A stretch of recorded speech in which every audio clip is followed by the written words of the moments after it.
이제 그 사도행전의 주 무대가 살짝 바뀌는데요. 그 주 무대의 핵심 지역으로 있는 지역이 이제 에베소가 됩니다. 우리가 에베소서, 그 신약 성경에 서신서가 있죠.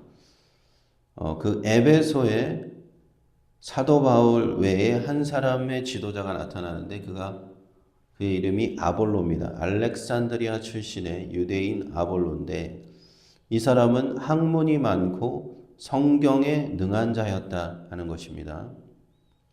그리고 예수님에 관한 복음에 대해서 상당히 이른 시기에 이 사람은 그 복음을 듣고 믿고 배웠다 하는 것입니다. 누구한테서 그 복음을 전해 들었는지는 나와 있지 않지만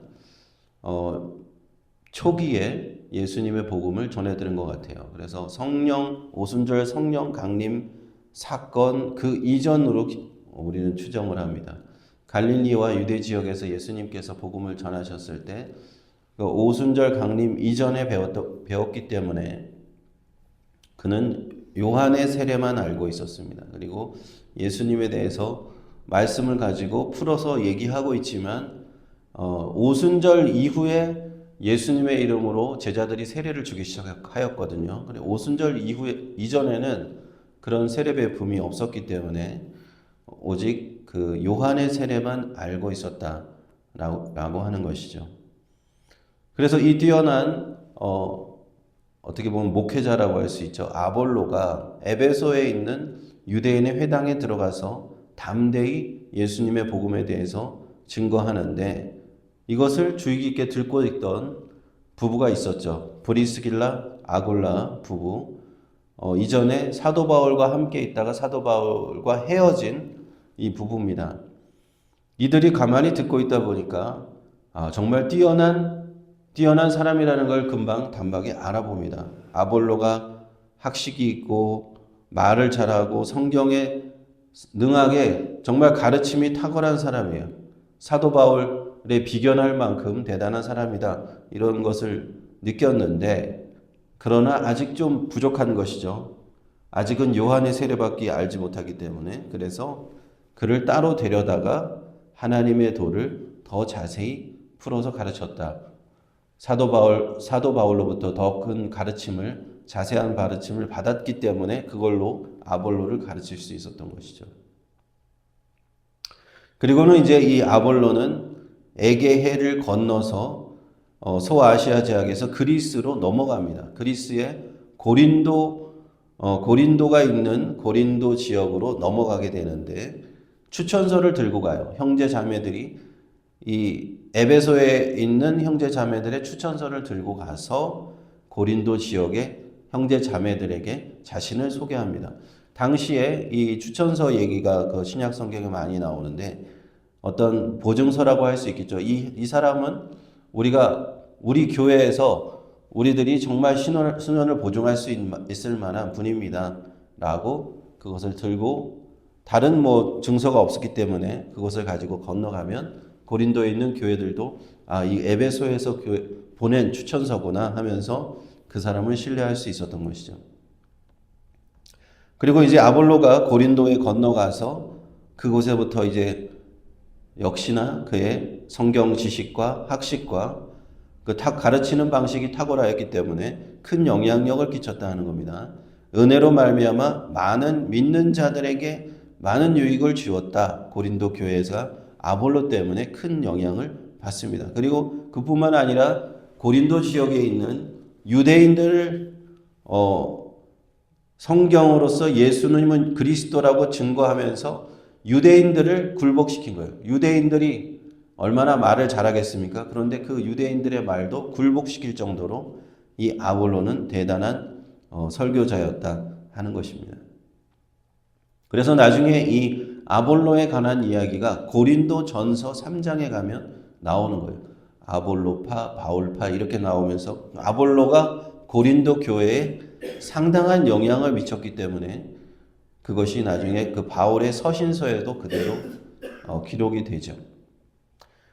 그래서 아볼로는 에베소를 떠나서 고린도로 갔는데 19장 1절로 넘어가면 이제 3차 전도 여행을 출발한 사도 바울이 에베소에 도착을 합니다. 참 여기서 굉장한 성령의 역사하심을 우리가 볼 수가 있는데요.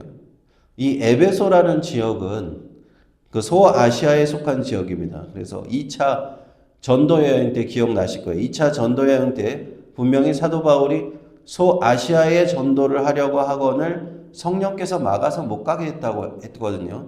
바로 그곳의 중심 지역이 에베소입니다.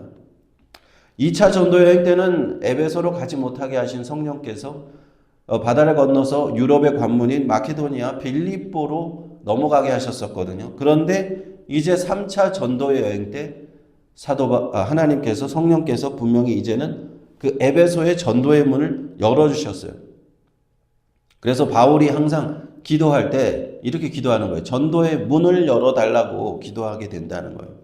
그래서 3차 때는 성령께서 전도의 문을 열어주셨더니 이제 그 사도 바울이 에베소로 도착을 할 수 있었습니다.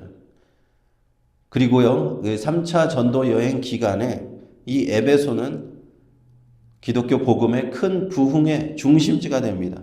엄청난 부흥이 그곳에서 일어나게 됩니다. 그곳에 도착한 사도 바울은 19장 2절에 이렇게 물어봅니다. 가로되 너희가 믿을 때에 성령을 받았느냐? 가로되 아니라 우리는 성령이 있음도 듣지 못하였노라. 그 교회 성도들을 만나서 이야기를 나눠보고 사도 바울은 무엇인가 좀 부족함을 느꼈던 거예요. 분명히 이 사람들도 예수님을 믿고 있는데 그래서 질문을 하는 것이죠. 너희가 믿을 때에 성령을 받았느냐? 라는 질문을 통해서 진단을 해보는 겁니다. 성령이 너에게 임하셨는가? 진단을 해봤더니 그 진단이 정확했던 거예요. 우리는 성령을 듣지 못했다. 오순절 예루살렘에 임했던 그 마가의 다락방에 임했던 성령 강림의 역사가 아직 에베소 교인들은 체험하지 못했던 거예요. 그래서 물어보는 거예요. 그러면 너희가 받은 세례는 무엇이냐? 우리는 요한의 세례를 받았을 뿐입니다. 라는 것이죠. 그래서 예수님의 그 오순절 다락방 이전에는 예수님의 복음이 전해졌지만 본격적으로 예수님의 이름으로 세례를 받지 않고 그냥 요한의 세례만 받았던 그 시기가 존재했음을 우리는 알 수가 있는 것이죠. 오순절 다락방 이후에 본격적으로 예수님의 이름으로 세례를 받고 그 세례를 받은 사람은 성령의 세례를 함께 받게 되는 것이죠.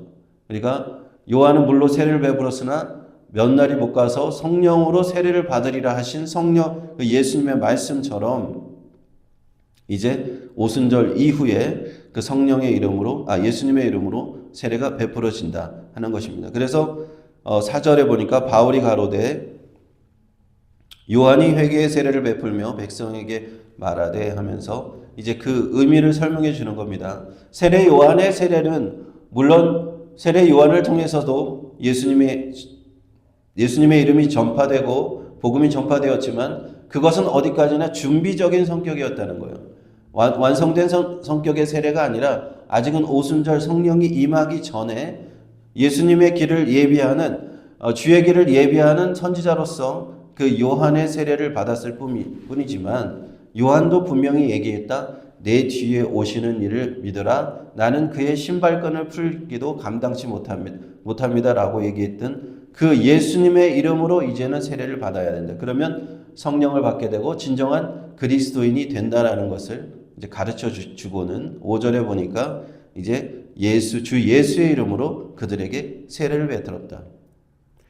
예수의 이름으로 사도 바울을 통해서 직접 세례를 받은 사람들이 에베소 교회에 생겨난 것입니다.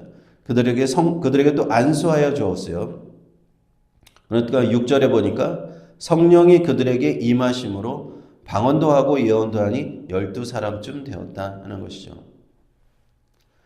성령이 임하셨을 때 오순절날 임했던 그 성령의 역사, 불의 혀같이 임하였고 그 주변의 모든 국가들의 온 사람들이 알아들을 수 있는 그 방언이 나타났고 예언의 역사가 나타났고 하는 것들이 에베소 교회에 이 이방 땅 에베소에 그대로 일어났다 하는 것입니다.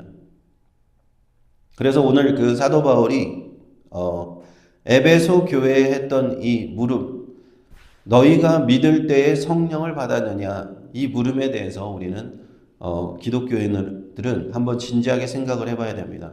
나는 예수님을 믿고 성령을 받았습니까? 하는 것이죠.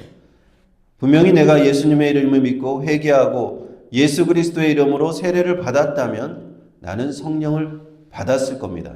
그래서 그것을 가장 잘 알고 있는 것은 가장 본인이 가장 잘 알고 있을 겁니다. 그리고는 우리가 에베소 교회에 질문했던 그 똑같은 질문을 우리 교회에도 얘기를 해야 돼요. 우리 교회는 믿을 때 성령을 받았는가? 성령을 받았다면 그 성령의 충만하심이 우리 교회에 나타나고 있는가 하는 질문을 우리는 또 해볼 필요가 있습니다. 그렇다고 방언이나 뭐 예언의 은사나 그런 어떤 신비한 은사들이 꼭 나타나야만 하는 것은 아닙니다. 아니지만 그 어떠한 형태로든 우리가 성령을 받게 되면 성령의 역사하심을 우리는 보게 돼요. 이것은 교회에 성령이 임하시면 이렇게 사람의 힘으로는 되지 않는 것이 하나님 성령께서 이렇게 역사하시는구나. 우리는 그 성령의 능력이 나타나는 것을 우리는 보게 됩니다. 따라서 오늘날 우리가 예수님을 믿고 따를 때에 자신에게 먼저 나는 성령을 받았습니까?